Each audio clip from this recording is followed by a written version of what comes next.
The legend of the Weeping Woman was just a story passed around in our small town, a tragic figure who wandered the riverbanks at night, mourning her lost children. It was a tale whispered among friends at sleepovers, not something I ever took seriously. But that changed when I started finding tear-stained notes scattered throughout my apartment, each one unmistakably in my own handwriting.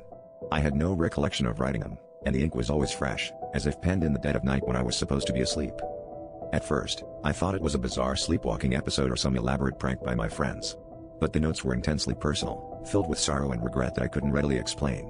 Each message seemed to echo the lamentations attributed to the Weeping Woman, and they were always signed with my name.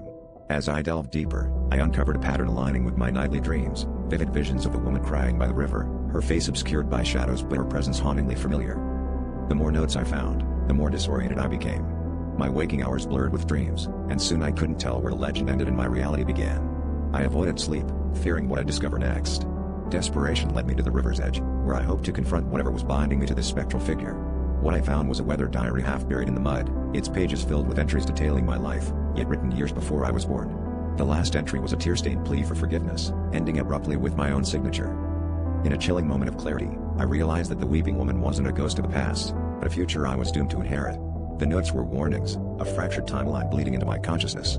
As the final piece clicked into place, I felt an overwhelming sadness wash over me, as if the river itself was pulling me under. I knew then that I wasn't just living in a legend, I was becoming it. My destiny was sealed, and soon, others would whisper my name along the riverbanks, my own tears forever mingling with the water's flow.